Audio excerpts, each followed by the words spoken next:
contextualização, porque talvez quem esteja aqui agora não tenha ainda tido algum conhecimento, algum contato, alguma experiência com o assunto. E aí eu falo, né, o tema seria fitoterapia em depressão, ou aplicada à depressão, mas eu tomei a liberdade de fazer uma ampliação aqui para falar sobre produtos naturais em estados depressivos. Por que que eu falo isso? Porque, primeiro, não é apenas a fitoterapia um recurso complementar no manejo de estados depressivos. A gente também tem os suplementos alimentares. Eu queria trazer alguma coisinha para vocês aí nessa noite de hoje, tá? E quando nós falamos em estados depressivos, e não apenas depressão, eu estou me referindo ao fato de não termos apenas uma única forma de depressão. Na verdade, depressão é um conjunto de sintomas que podem acontecer, normalmente caracterizados por um humor mais deprimido, mas que tem outras coisas ali no entorno que normalmente ocorrem. E dependendo de como ocorrem, né, da frequência e intensidade dos sintomas, a gente pode deixar de ter apenas um quadro depressivo episódico, mas podemos suspeitar de um transtorno depressivo, né? Quando já há um impacto sobre a qualidade de vida dessas pessoas de uma maneira mais significativa. Então, o que a gente vai ver aqui na noite de hoje? A gente vai ver que expectativas nós podemos ter com os produtos naturais, nas chamadas afecções psíquicas, né?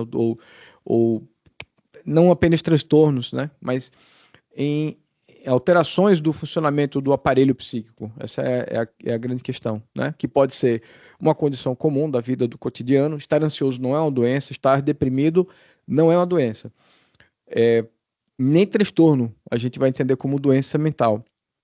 Tá? Não há doença mental. Existe um processo de adoecimento, tá? Mas tendo em vista as próprias definições de doença, não se aplica aos problemas que são de ordem psíquica. Então, nós falamos afecções quando temos as alterações, né, que são ali do cotidiano, as alterações funcionais do aparelho psíquico, mas também transtornos, tá? Mas não falamos de doença mental de forma nenhuma aqui. Apesar de ser um processo podemos entender, dependendo da referência, como um adoecimento. Como agem os produtos naturais no geral e quais são os critérios para utilizá-los? Essas são as perguntas condutoras, tá? É importante mencionar que, aí sim, tratando-se de fitoterápicos, mas ampliando para produtos naturais como um todo, incluindo aí suplementos, nós temos uma série de situações comuns que podem demandar algum tipo de produto natural, e porque se tratam de situações em que há um recurso ou uma grande quantidade de recursos disponíveis para tratar, pelo menos do ponto de vista sintomático, essas questões que vocês estão visualizando aqui, tá? Então, seja sintomas de estresse, neuralgia, insônia, condições psicossomáticas, estados de ansiedade, viscerais, depressivos e redução da dose de sedativos e hipnóticos, que também é uma abordagem muito interessante, que a gente também já traz, que é o que nós chamamos de desprescrição, algo que vocês certamente vão ver lá na frente na psiquiatria, para quem já não está aí eventualmente.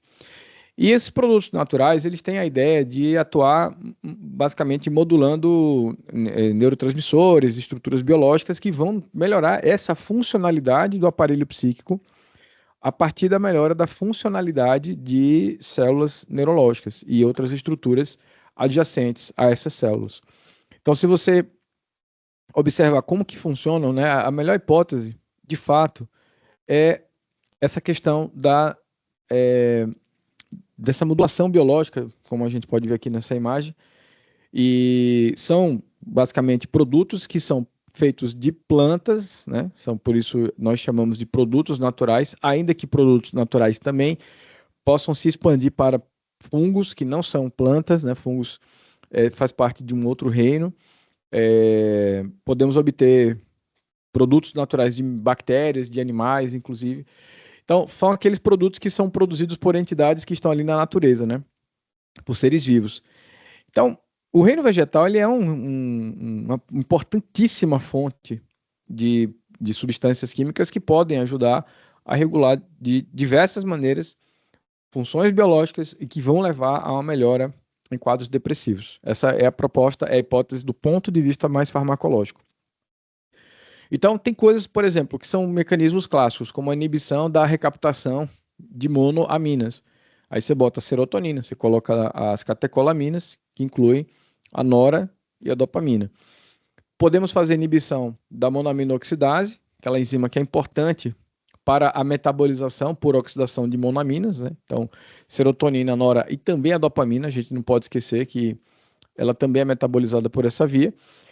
Temos também a atuação diretamente sobre receptores, que podem aumentar ou reduzir a atividade neural. Temos um efeito anti-inflamatório, que é explicado a partir de efeitos antioxidantes, a diminuição da quantidade de mediadores pró-inflamatórios, e também de enzimas que são responsáveis por essa produção desses mediadores inflamatórios, e também um balanço sobre o eixo hipotalâmico hipofisário adrenal, que acaba repercutindo diretamente sobre o sistema nervoso. No fim das contas, o que nós entendemos é que há uma utilização a partir, ou melhor, uma função em estados depressivos a partir, portanto, de regulação biológica. Então, é uma coisa muito do eixo biológico mesmo. E é claro que tem um outro componente que é interessante quando a gente fala sobre isso, porque as pessoas às vezes buscam tratamentos naturais porque têm outras expectativas sobre isso, porque acham que é mais saudável, porque acham que não vai fazer mal, porque acham que é mais eficaz, porque acham que, enfim, é uma forma de cuidar melhor da sua própria saúde. Quando alguém decide fazer um chá, bom, é ela que está cuidando de si mesma, ela não está comprando um medicamento que um prescritor, que um médico prescritor, um outro profissional de saúde, enfim, determinou ali para ela. Entende? Então, tem outras coisas que estão aí vinculadas que não são exatamente essas contribuições biológicas, são contribuições mais psicossociais e que têm um peso danado sobre o cuidado e o autocuidado, tá? Então, não é apenas uma contribuição biológica, essa é a minha conclusão. Existem contribuições sobre o processo de cuidado que também dialogam com outras dimensões da existência do sujeito. E o que a gente quer? No fim das contas, é a mesma coisa que os tratamentos convencionais têm. Então, a ideia é que você consiga melhorar os sintomas do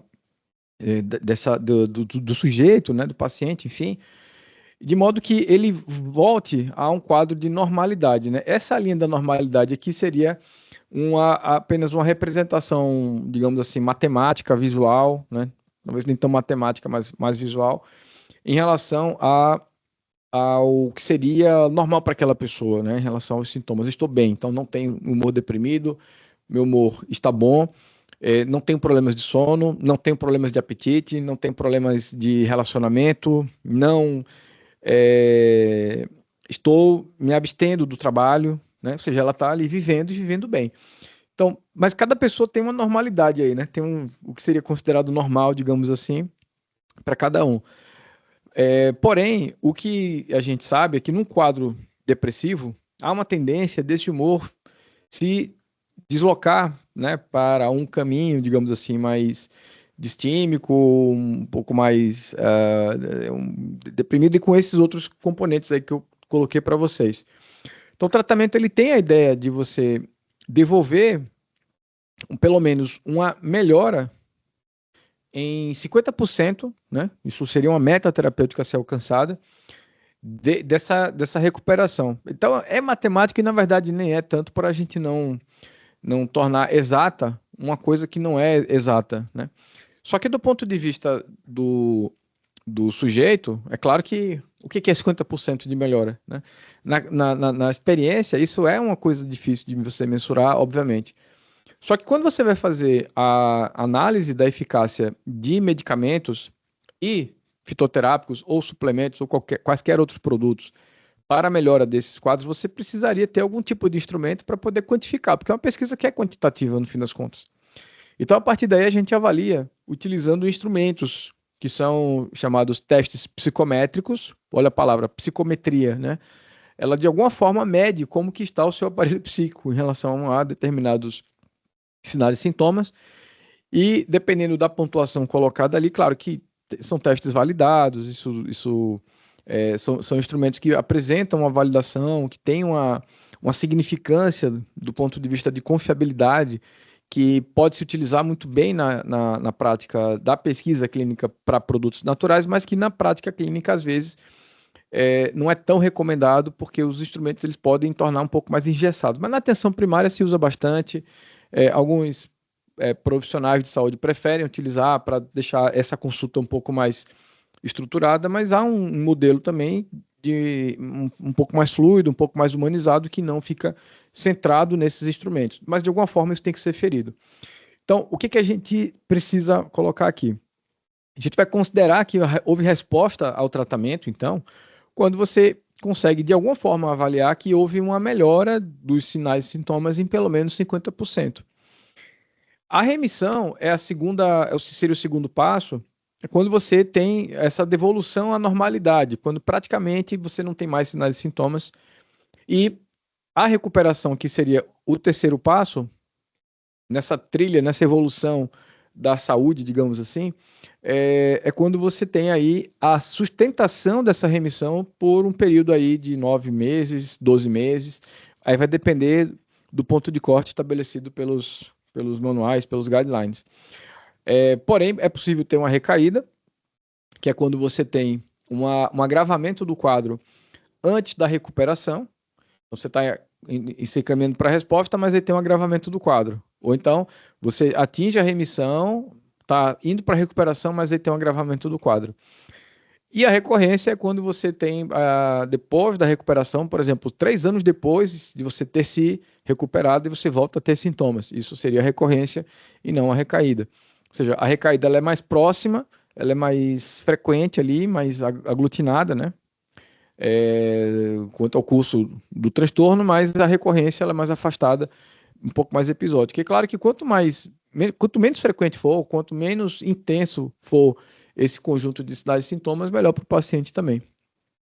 Então, uma planta, por exemplo, pode ser estudada dessa mesma forma. Né? Piper metístico, que é a cava-cava, ela provoca, então, resposta, ela é capaz de causar uma remissão ou a recuperação? Essa é uma pergunta que pode ser feita também, obviamente, para fitoterápicos. É o que eu quero apresentar aqui para vocês, que são as perguntas que se faz quando você faz análise de ensaios clínicos com medicamentos mais convencionais.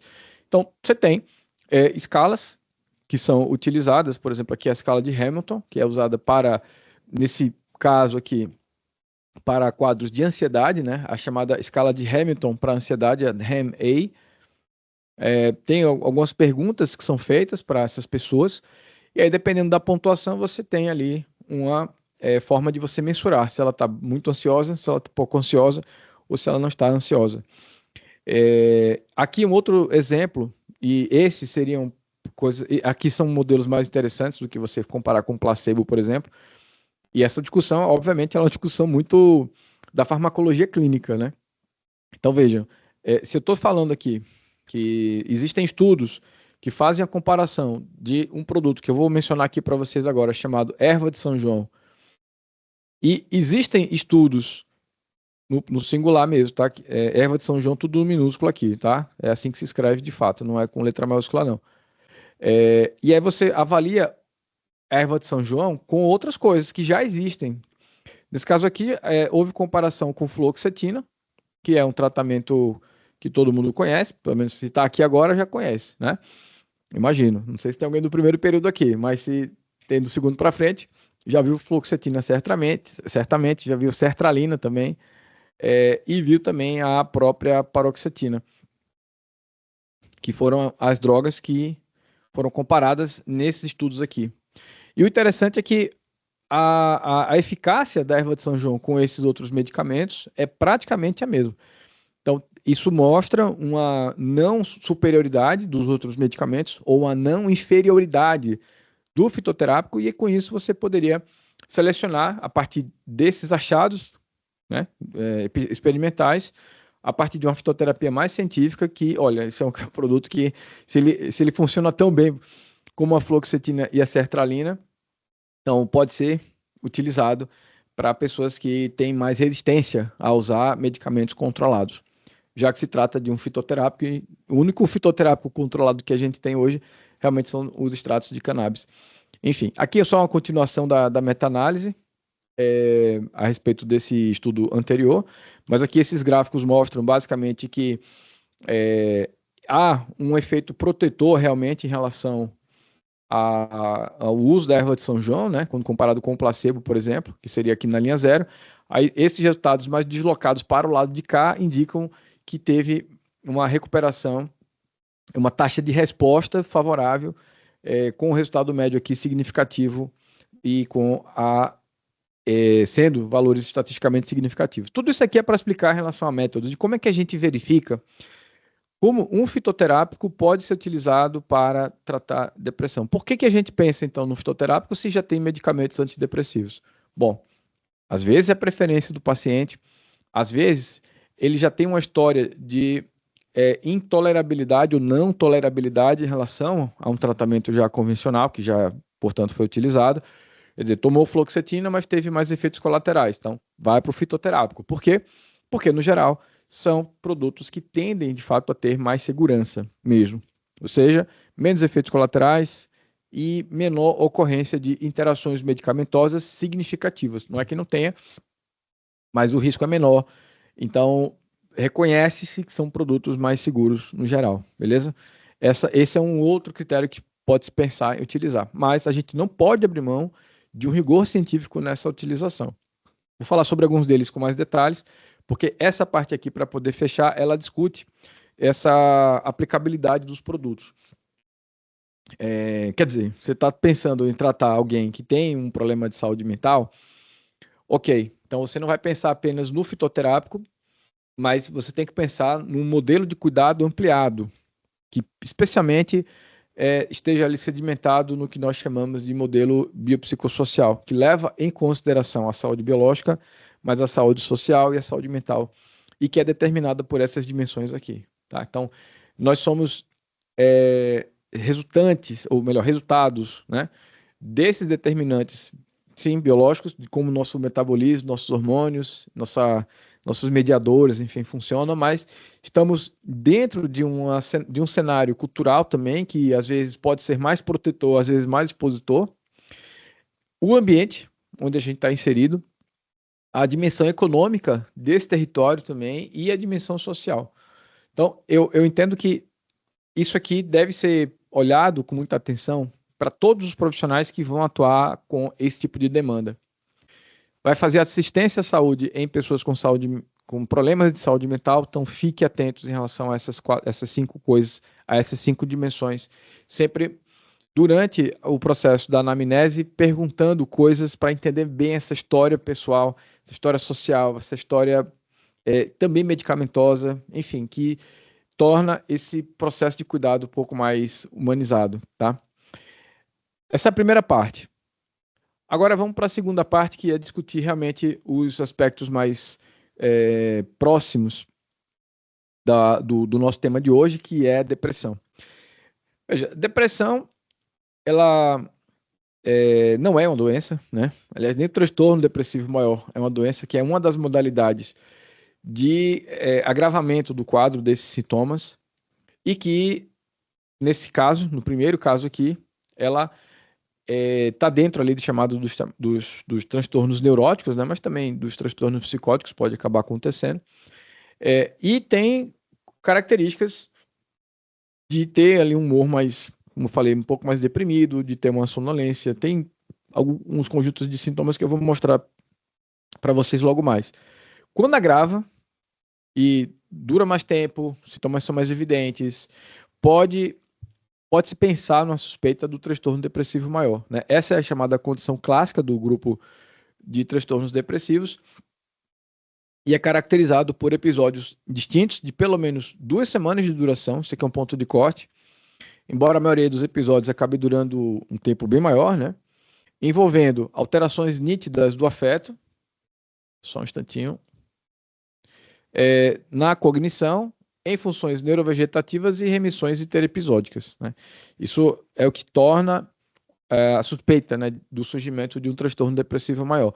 Só que a gente precisa lembrar, com as devidas ressalvas do DSM-5, Manual Estatístico Diagnóstico de Saúde Mental, Existem 10 tipos diferentes de transtornos depressivos. Além do transtorno depressivo maior, nós temos o transtorno disruptivo da desregulação do humor, o transtorno depressivo persistente, também chamado de distimia, quando é induzido por substâncias ou medicamentos, o transtorno disfórico pré-menstrual, transtorno depressivo associado a uma outra condição médica, uma condição subjacente, portanto secundária, outro transtorno depressivo especificado e o não especificado, tá?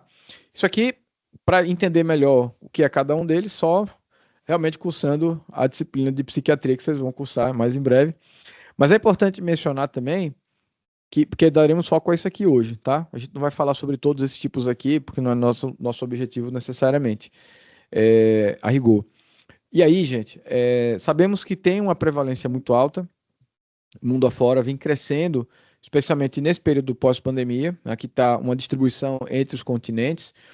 É sabido, né, que 20% das pessoas poderão experimentar um episódio depressivo ao longo da vida, e a prevalência anual está estimada em 6%. Agora, uma coisa que é uma discrepância importante é a relação que dá também entre sexo, gênero nesse caso, porque as pessoas do sexo feminino estão muito mais expostas a apresentarem quadros depressivos do que homens, é praticamente metade, quer dizer, é o dobro, melhor dizendo. Tem uma série de outras questões sobre a construção desses dados, mas sabemos que pessoas do sexo feminino têm mais, apresentam um risco maior de desenvolver ao longo da vida do que pessoas do sexo masculino, tá? E aqui temos os principais fatores de risco, né? Há uma questão de hereditariedade realmente um pouco importante, um pouco mais importante do que a ansiedade. Sexo feminino, como eu falei para vocês, né? O risco é 2 vezes maior do que homens. História de abuso, outro trauma na infância, alguns eventos negativos mais recentes, né? Como doenças, perdas, problemas financeiros, sociais e desemprego. Fatores ambientais, surgimento, né, de guerras, a presença ali, né, em um território onde está havendo um processo de guerra, que é algo realmente bastante traumático, migração, desastres naturais também, baixo nível socioeconômico, alguma doença crônica, como câncer, por exemplo, pessoas de meia idade. Aqui uma discussão mais norte-americana, né, por conta da própria referência, mais etnia nativa americana. Os polimorfismos nos genes colocados aqui, o SLC6A4, que é responsável por decodificar o transportador de serotonina, né, na recaptação. O CRHR1, que é responsável por decodificar o hormônio estimulante de corticotrofina. E o FKPB5, que é responsável por regular a sensibilidade dos esteroides aos seus receptores. Então, isso aí pode mudar a forma como esses produtos funcionam e, com isso, termos algum tipo de alteração no funcionamento do sistema nervoso. Aqui é uma coisa bem biológica, tá? Abuso de álcool, níveis baixos de folato, também o uso de drogas depressoras e baixo peso ao nascer, também é um fator de risco. E nós temos, normalmente, condições associadas. São essas que estão aqui colocadas, tanto o transtorno relacionado a substâncias, problemas cardiovasculares, síndrome da boca ardente, pânico, toque, anorexia nervosa, bulimia nervosa e borderline também. Bom, nós sabemos que essa etiologia não é bem compreendida, mas tem uma forte interação gene-ambiente, né, e processos epigenéticos também, muito mais do que a própria ansiedade. A depressão tem um papel do componente biológico ali mais forte, né, mais presente, e que, no geral, está relacionado a disfunções cerebrais vinculadas à diminuição do funcionamento de determinados locais, sub-regiões, atrofias, né, como a diminuição do volume do hipocampo, por exemplo, um estreitamento de região cortical, especialmente região frontal. Enfim, tudo isso explicado também por estudos que avaliam, né, essa parte anatomofuncional. E a ideia do déficit de neurotransmissores é uma coisa que não é tão importante, né? Tem evidências bem consistentes em relação a isso, né? Mas há um forte componente também de processos inflamatórios, é o que nós chamamos de neuroinflamação também. Uma inflamação subclínica, mas uma inflamação suficientemente importante para poder prejudicar processos biológicos vinculados ao humor e que devem ser tratados, né, de uma forma também mais adequada, né? Por isso os produtos naturais tomam fazem uma participação importante nesses processos, porque não são apenas moduladores de neurotransmissores, eles têm também uma outra atividade, né? São múltiplas atividades, vários produtos de plantas ali agindo de formas diferentes para chegar num resultado único.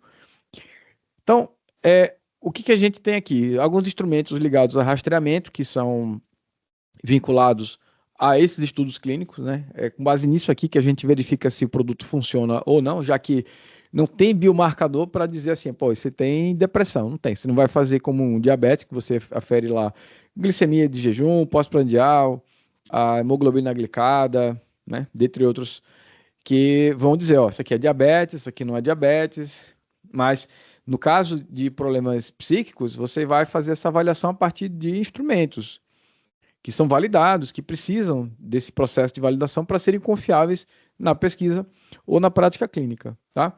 Um dos que a gente mais utiliza é o PHQ-9, instrumento de 9 perguntas aqui, que é útil para rastreamento e também para o acompanhamento, seja na evolução, né? O paciente está em tratamento, você verifica lá se essa pontuação vai caindo ao longo do tempo. Esses são os pontos de corte que são obtidos a partir dessas perguntas, vai até, como são 9, né? Perguntas vezes 4, a gente vai ter, vezes 3, na verdade, né? A pontuação máxima é até 27. Então, o 0 a 4 indica uma provável ausência de depressão na pessoa, de 5 a 9, leve, de 10 a 14, moderada, de 15 a 19, moderadamente grave, a partir de 20, grave.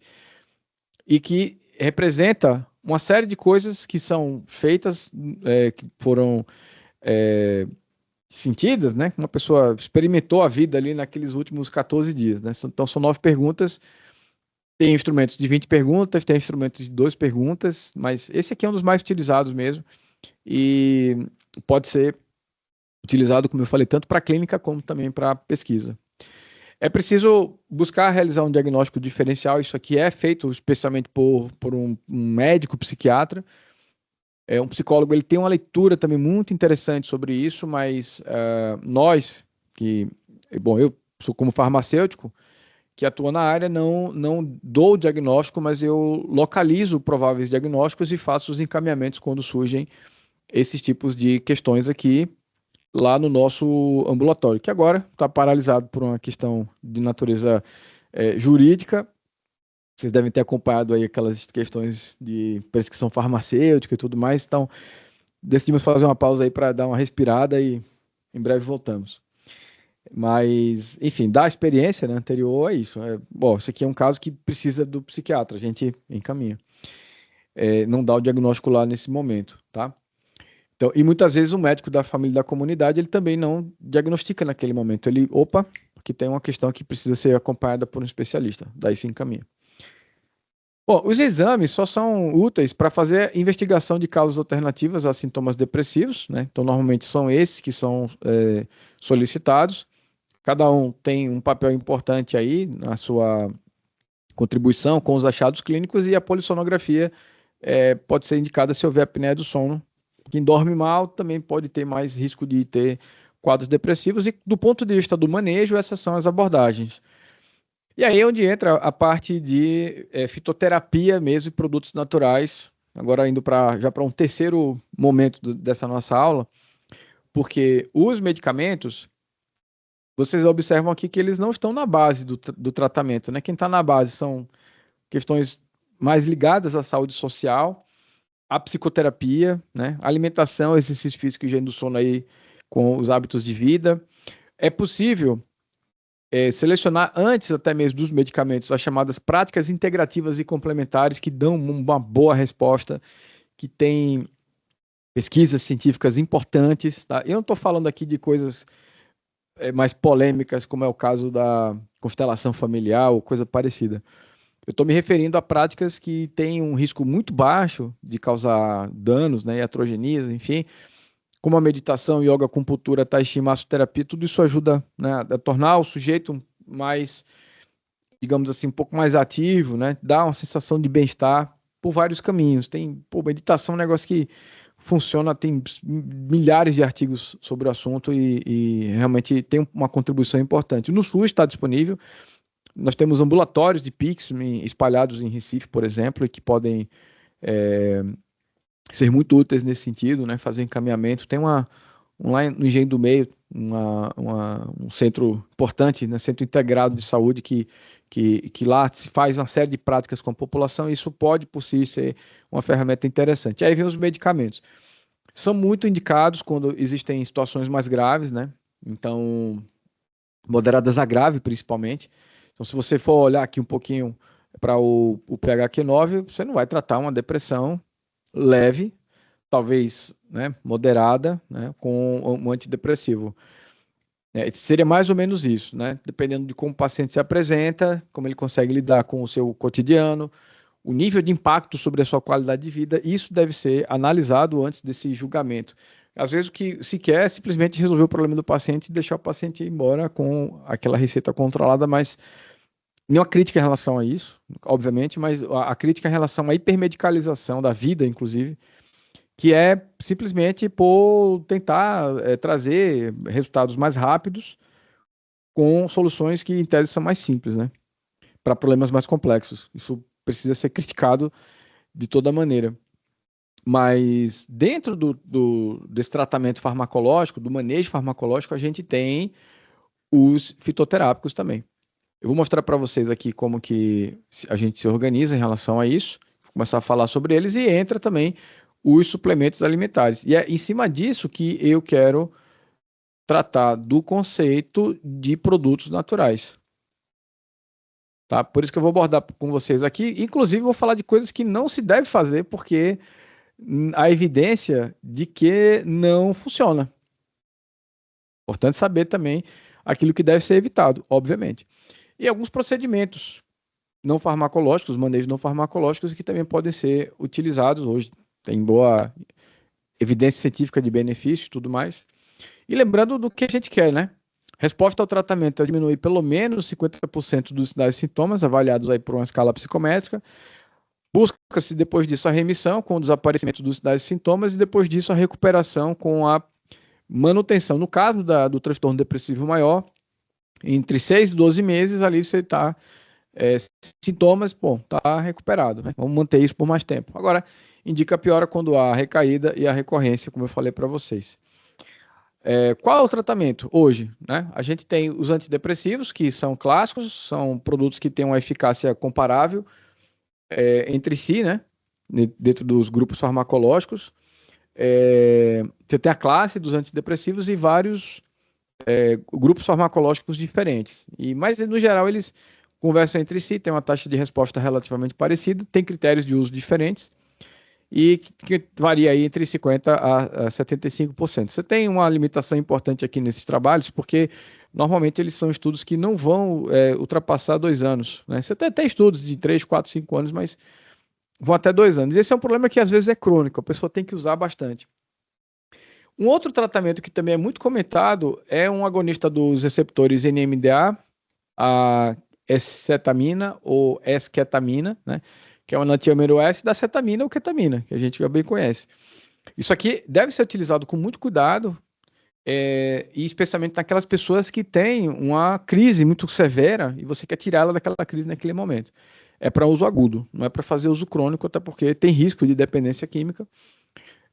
Deve ser usado com muito cuidado isso daqui, mas bons resultados, só que a relação de risco-benefício ela tem que ser bem pensada a partir dessa frequência de utilização, e o custo é bastante elevado. E aí tem os outros tratamentos, que é onde vem a terapia lisérgica psicoassistida, que é uma tendência forte, já está aprovada em alguns países, como é o caso da Austrália.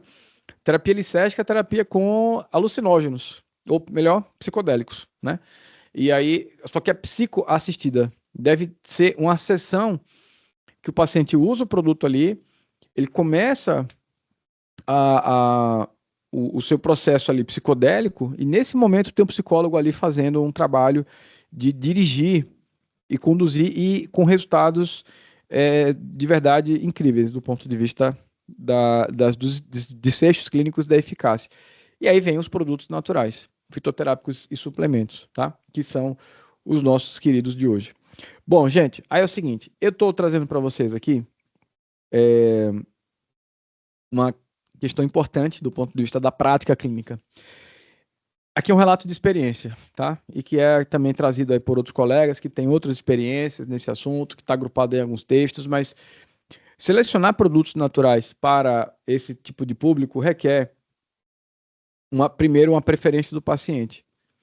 Requer porque essa preferência, porque quando ele traz isso, ele está muito mais disposto a se manter naquele tratamento. Ele já tem alguma experiência prévia positiva, ele entende que é mais seguro e tudo isso combinado tende a dar mais certo por conta do efeito adicional que o efeito placebo promove.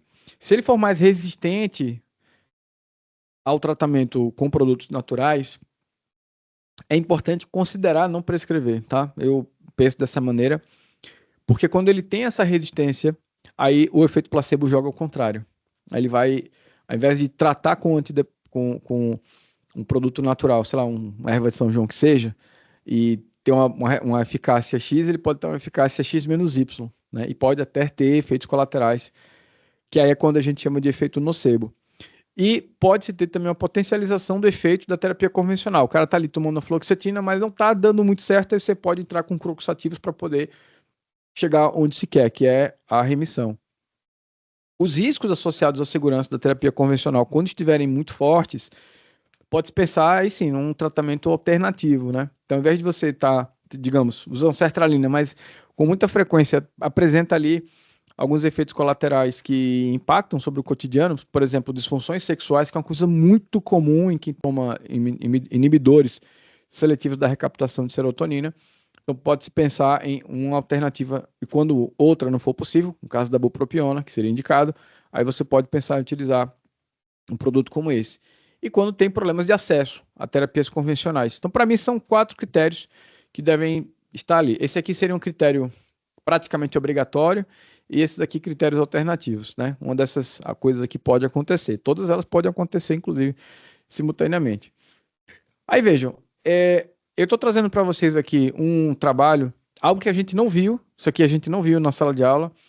Aqui é realmente uma informação científica atualizada, né, 2022.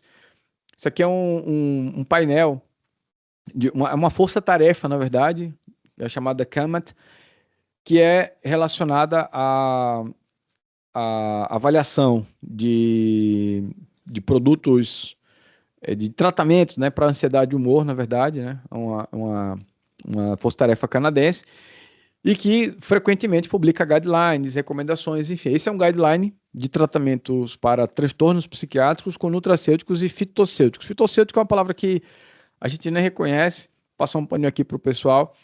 Isso aqui é um neologismo, mas é fitoterápico e suplemento, basicamente, tá? E aí eu vou trazer para vocês aqui alguns comentários sobre o que eles trouxeram. Vamos falar agora das plantas. Vamos falar agora da parte mais importante da nossa aula. O Croxativus é uma planta que a gente até encontra no Brasil hoje como temperos, tal. Não é nativa do Brasil, mas a gente tem processos de importação e que chamamos de açafrão verdadeiro. É diferente da cúrcuma longa, que é o açafrão da terra. Eu vou falar também sobre ela porque ela assim, coincidentemente também é usada para estados depressivos. Mas essa planta aqui, a Croxativus, é realmente uma das mais interessantes, tá? Nós utilizamos essas partes aqui. É preciso lembrar que na fitoterapia as plantas não produzem substâncias de forma uniforme ao longo da sua distribuição anatômica. Então, tem produtos mais concentrados ali na folha, produtos mais concentrados na flor, e são produtos diferentes muitas vezes. Então, isso precisa ser considerado, tá? Quando você decide prescrever um fitoterápico, você precisa levar em consideração a parte da planta. Isso é fundamental para quem não é da LAFIME.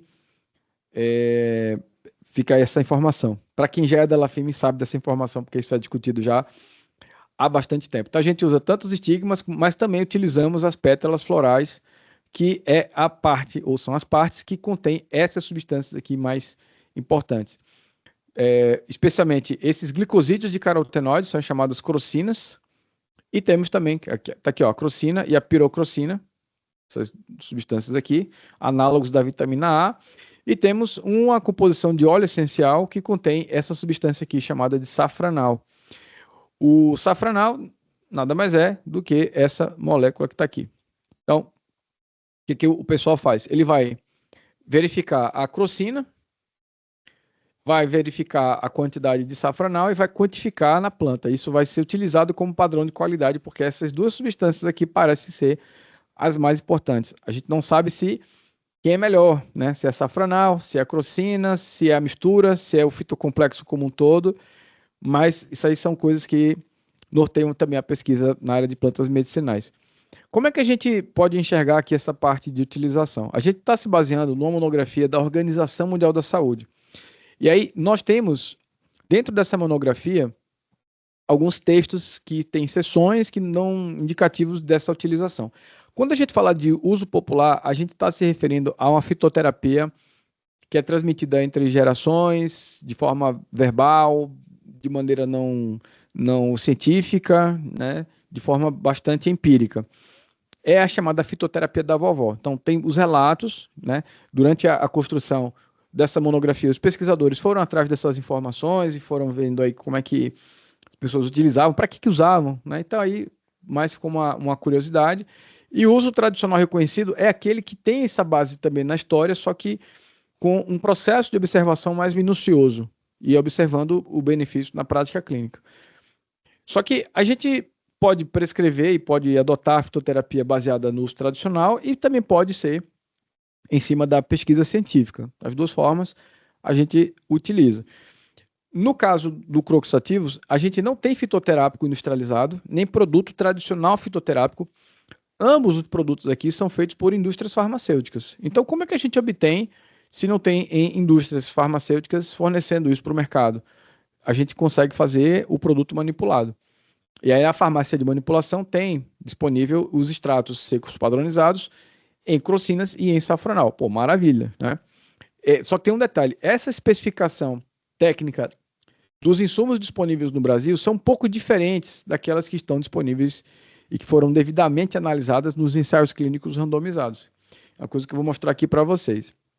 Mas assim, no geral, a CAMAT, ela mostra que existe uma evidência forte, são ao todo 14 ensaios clínicos randomizados, juntando 622 pessoas em revisão sistemática com meta-análise, mostrando que 30 miligramas do extrato padronizado em safranal crocina no entendimento deles, de acordo com esse guia, né, com essa orientação, essa recomendação, provisoriamente recomendado. É uma força um pouco mais moderada nessa recomendação, seja para monoterapia ou como uso adjuvante no transtorno depressivo maior, leve a moderado. Então é isso. A recomendação ela é provisória nesse sentido, né? E há realmente uma grande quantidade de trabalhos, né? Que os estudos eles têm uma certa fragilidade, porque são vários estudos, né? 14 ensaios clínicos é uma coisa boa. Só que são estudos pequenos. Se você pegar aí 620 e dividir por 14, você vai ter aí 43 pessoas participando, em média, desses estudos, tá? Mas os resultados apresentaram um benefício muito interessante. Essa recomendação mais provisória ela é mais por conta desses aspectos metodológicos, mas assim, a gente vê que nos trabalhos que há comparabilidade sobre tratamentos não convencionais, com tratamentos convencionais, perdão, e aí esses estudos mostram essa não inferioridade do Croxativus em relação à fluoxetina, sertralina e tal. Então, é interessante, né? Então, daria para se utilizar, certamente por conta desse referencial, e com determinados ajustes de dose, né? Eu fiz uma conta, né? Fiz uma análise mais detalhada. Então, os estudos clínicos avaliam um tipo de produto específico, deixa eu só pegar aqui a canetinha, mas avaliam um tipo de estudo específico, de produto específico, e dá 15 miligramas 2 vezes por dia, perdão, deixa eu voltar aqui, errei, 15 miligramas 2 vezes por dia, são esses 30 miligramas, né? Mas no caso do produto que a gente tem no Brasil, ele é menos concentrado em safranal e em crocinas. Ele é como se fosse 3 vezes menos concentrado. Então você teria que dar uma dose 3 vezes maior do extrato para poder chegar nesses efeitos aqui, tá certo? E que funciona muito bem. Aqui um outro estudo de revisão sistemática que juntou os trabalhos todos feitos com Croxativus e também apresentando boa resposta clínica com com ele, né, para manejo dos sintomas depressivos, comparado com o controle, comparado muitas vezes com o tratamento convencional, tá? Avaliado por escalas diferentes, enfim. E aqui temos algumas conclusões, né? Ele pode reduzir os sintomas de depressão, avaliado especialmente pela escala de depressão de Beck, né? Parece que o efeito depressivo sozinho é igual quanto aos medicamentos convencionais, o que chama a atenção, é um motivo para a gente pensar em fazer a monoterapia e que se pode fazer a adição dele, né? A pessoa tem uma terapia refratária ali, com sertralina, pô, mas estava bem indicado, está quase lá, é o momento de entrar com croxativos, no meu entendimento, para potencializar esse resultado. E é um produto barato, não é um produto caro. Isso é o que é mais interessante. E outra coisa que a gente considera também como interessante são esses mecanismos de ação mais diversificados, porque ele não vai apenas regular neurotransmissores e até faz aumento de dopamina e noro, que seria interessante, e inibir também a recaptação de serotonina. Bom, beleza, então estou modulando aqui neurotransmissores, só que ele também tem outros efeitos ligados à redução da inflamação cerebral, aquele efeito de neuroinflamação, que é comum em estados depressivos, ele ajuda a tratar por vários caminhos diferentes, reduzindo marcadores inflamatórios. Além do estresse oxidativo, isso aqui conversa, né? Essas duas coisas aqui conversam entre si, uma diminuição dessa hiperestimulação do eixo hipotalâmico hipofisário adrenal, o excesso de cortisol também pode acabar agravando esse processo inflamatório cerebral, né? E aumentando principalmente esse danadinho aqui, que é um fator de neuroplasticidade, o chamado BDNF, um fator neurotrófico derivado do cérebro. Então são 4 caminhos diferentes do caminho relacionado simplesmente à modulação de neurotransmissores, né, seja por serotonina, nora e por dopamina, e que acaba resultando também nessa melhora do quadro depressivo, tá bom? Dose baixa, uma boa tolerabilidade. Do ponto de vista da segurança, ele pode interagir com alguns medicamentos, mas a relação é relativamente pequena e pode provocar esses efeitos colaterais, mas que são relativamente raros. A gente observa aqui uma frequência inferior ou igual a 0,1% para cada um desses aqui. Então, são coisas realmente que tornam o produto bastante seguro nesse sentido e que não deve ser utilizado por gestantes, porque pode ter um efeito estimulante uterino, né, e abortivo, tem relatos na literatura sobre isso, e também, mas na lactação pode ser utilizado, né? Então, para aquele quadro de depressão pós-parto, foi avaliado nesse trabalho aqui, foi demonstrada a segurança, então, possivelmente seguro, a evidência relativamente mais, não tão robusta assim, mas isso dá um ponto ali para ela em relação a essa análise da segurança, né? Não tem informação em criança, então a gente não usa. Em idosos, possivelmente seguro, e a gente não tem informação em pessoas com doença hepático-renal, então melhor não usar por uma questão de razoabilidade, né? Uso por até um período superior até de 26 semanas, na verdade. Então pode ser utilizado no longo prazo. Aí o outro representante, que é a cúrcuma longa, esse vocês devem conhecer com mais facilidade, é um produto que a gente usa o rizoma, que é usado inclusive para fazer o tempero, né? Esse é o chamado açafrão da terra, não é o verdadeiro anterior, esse aqui é o açafrão da terra, um parente botânico do gengibre, inclusive. E aí ele tem a curcumina, tem a desmetoxicurcumina, tem a bisdesmetoxicurcumina, que são chamados curcuminoides, todos os 3 são bioativos, mas a curcumina é mais bioativa do que os 3, só que a combinação deles parece funcionar muito bem.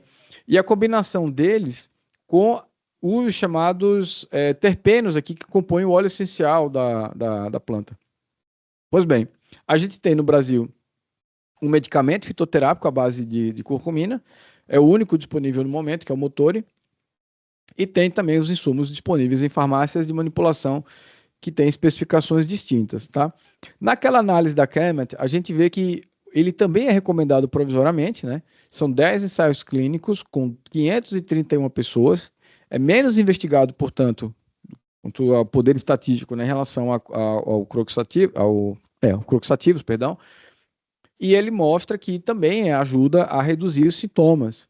Os mecanismos de ação são múltiplos, a gente observa que temos principalmente uma contribuição muito importante sobre essa parte de redução da inflamação e sobre o aumento do fator neurotrófico cerebral, né? Com redução dos níveis de cortisol, também pode inibir monoaminoxidase, o que leva aumento de monaminas no sistema nervoso central e o aumento da adenilciclase ou adenilate-ciclase, aumentando a AMP cíclico, podendo potencializar resultados neurológicos, gerando um estímulo cerebral maior, o que seria um mecanismo interessante para quem tem um quadro depressivo, tá? Essas seriam as principais contribuições da cúrcuma longa, então é mais um produto a se pensar. Pode interagir com uma quantidade maior, né? A gente conhece mais coisas relacionadas à interação medicamentosa com a cúrcuma longa e temos aí alguns efeitos colaterais também, um pouco mais frequentes do que com croxativos, mas ainda assim um produto bastante seguro. E com uma ressalva a respeito de obstrução do trato biliar por conta de uma litíase biliar, né? Isso pode acabar agravando o quadro. Pode também reduzir um pouco a agregação plaquetária, então cuidado, e talvez seja contraindicado não usar em pessoas que têm desordens da hemostasia. Também não é seguro na gestação. Não há informações em lactantes nem crianças, a gente também não utiliza como fitoterápico. Em idosos, ok. Com pessoas com hepatopatias tem que tomar muito cuidado, tá? Porque com extratos muito concentrados de açafrão da terra pode agravar a hepatotoxicidade, causando lesões hepáticas, e não há dados em pessoas com doença renal. Uma terceira planta que eu não poderia deixar de jeito nenhum aqui de falar para vocês é a erva de São João, essa danadinha aqui, ó. A erva de São João, que é a chamada Hipericum perforatum, é uma planta que ela é tarjada, então, em tese, só os profissionais que têm habilitação para prescrever produtos tarjados podem fazê-lo, no caso aqui médicos, cirurgiões, dentistas. E aí a gente usa as partes aéreas da planta, que é tudo aquilo que está acima do solo, né? Você tem aqui a planta e tal, descarta a raiz, pronto, corta isso daqui. Daqui para cima seria a chamada parte aérea. E ela tem uma composição bem mais diversificada. Temos os chamadas hipericinas e perforinas, né? Especialmente esse grupo aqui. E esse grupo aqui são os compostos bioativos mais importantes da planta.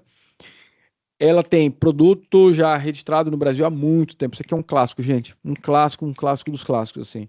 É uma das melhores coisas que já surgiu na fitoterapia, um dos produtos mais estudados, que começa já a fazer um efeito a partir de 2 a 4 semanas e tem uma indicação clara para tratar sintomas depressivos leves a moderados e sintomas associados à ansiedade, tensão muscular e dor generalizada.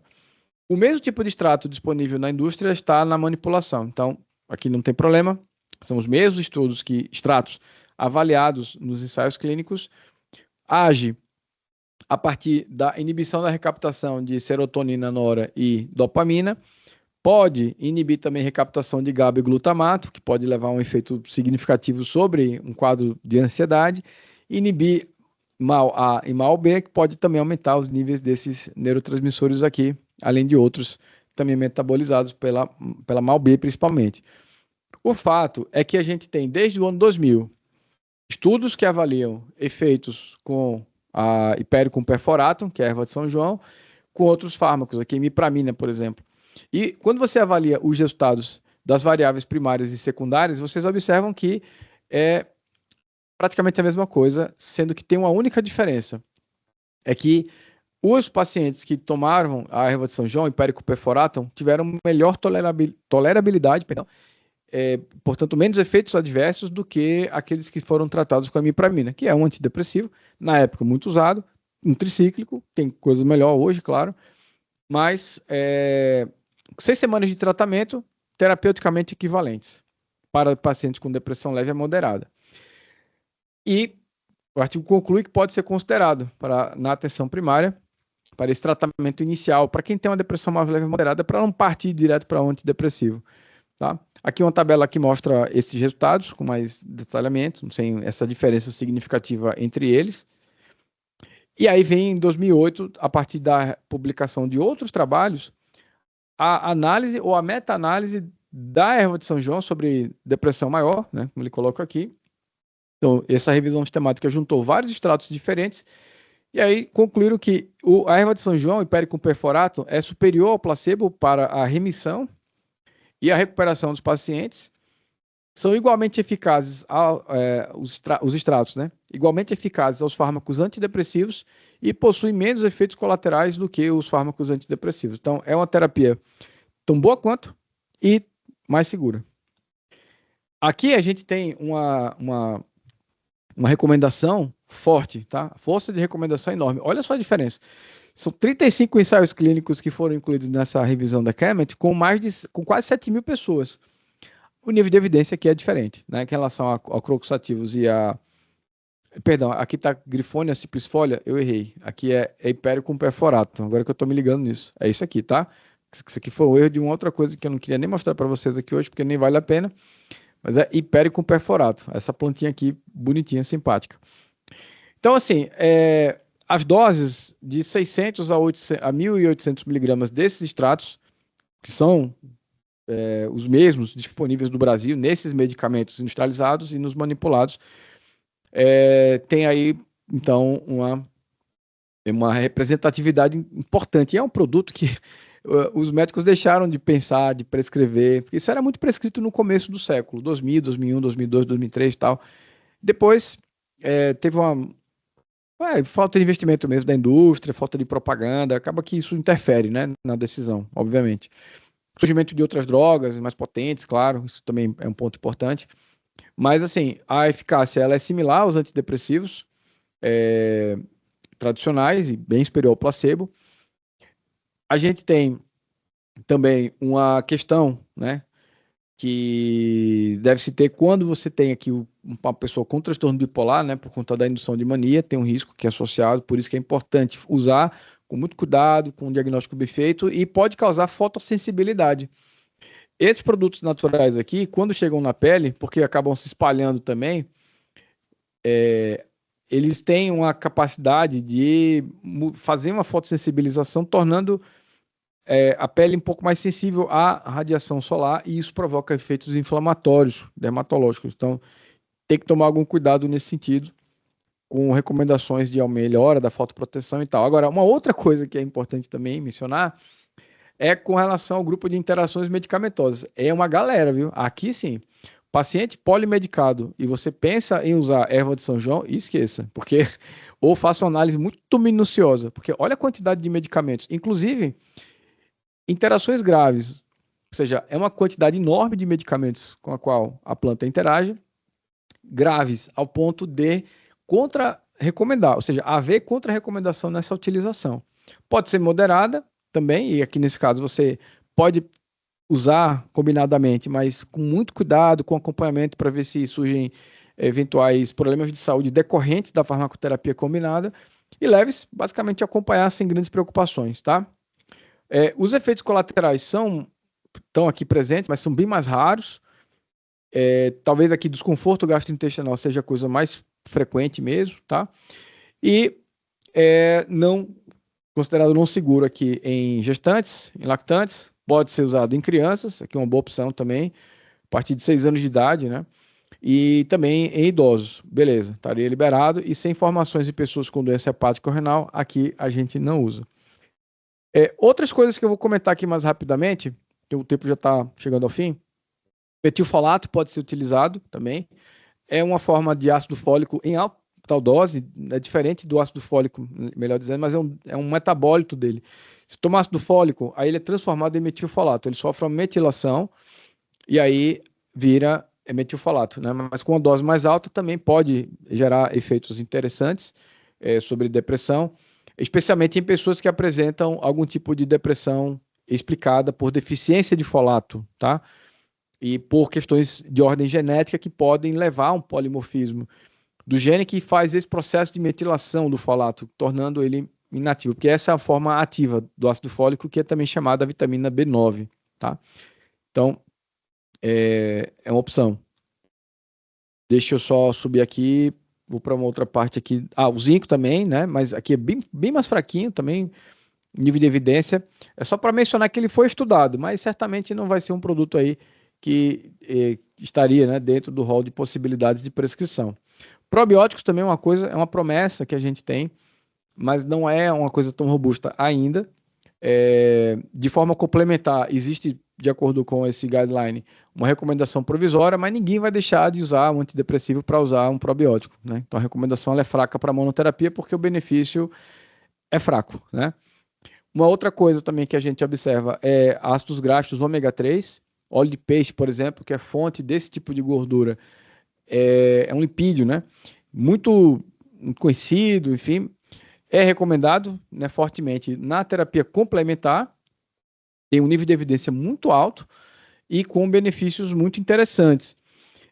A utilização desses tipos de produtos são principalmente para aquelas pessoas que fazem um consumo baixo de peixe na alimentação, que precisam, né? Isso aqui é um nutriente, a gente precisa disso aqui de toda forma, e que pode representar também uma diminuição dessa neuroinflamação de forma mais consistente, mas não em monoterapia, e sim em terapia complementar. Ele parece potencializar bem o resultado de fármacos antidepressivos, mas sozinho não faz esses efeitos todos. Né? E tem que pensar bem nessa dose, que é 1 grama, 1 grama a 2 gramas do EPA, principalmente, que é o ácido eicosa pentaenoico, que normalmente está presente aqui nesse óleo numa concentração de 33%. E aí tem que fazer, às vezes, várias quantidades de cápsulas para poder chegar nesse 1 grama, né? Pelo menos 3 a 4 cápsulas por dia.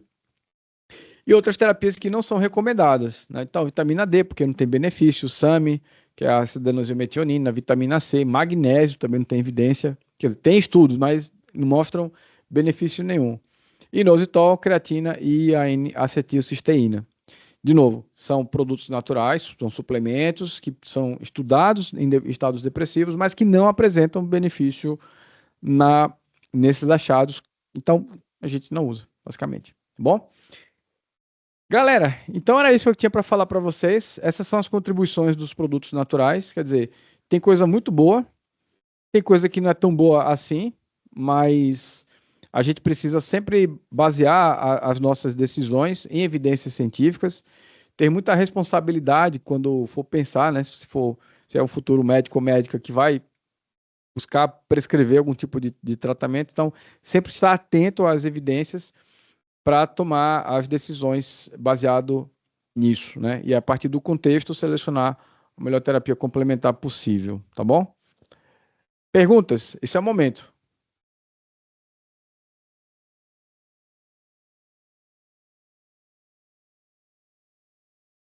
Ricardo, pode falar. Aí a pergunta tem que ser levantando a mão, né, gente? Porque como muita gente não está com acesso ao chat, então vamos nessa.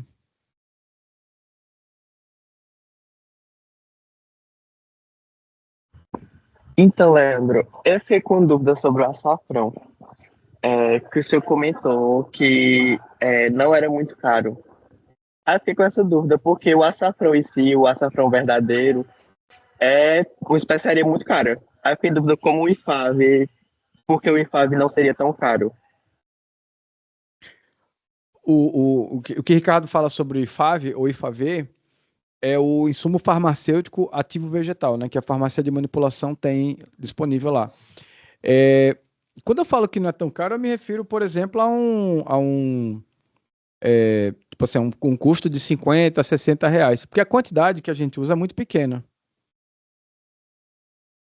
Ah, entendi. Mas entendeu? 30 mesmo assim, miligramas, tá bem pouquinho mesmo. Então, isso eu ajuda. Se fosse. imaginava que seria um pouco mais caros, porque o açafrão é até mais caro que ouro, né? A grama do açafrão. Aí por isso que eu fiquei. é, Você está eu, usando um cheirinho mas só, são 30 miligramas, isso acaba ajudando. considerando que usa pouquinho por cápsula, né? Realmente faz sentido ser esse preço. Beleza. Maria Letícia está perguntando aqui, ó, esses fitoterápicos podem causar tolerância? Boa pergunta. Não existem evidências de que causem tolerância farmacológica. Por quê? Primeiro, não tem estudos de 2, 3, 4, 5 anos. São estudos que vão até 6 meses, no máximo 1 ano.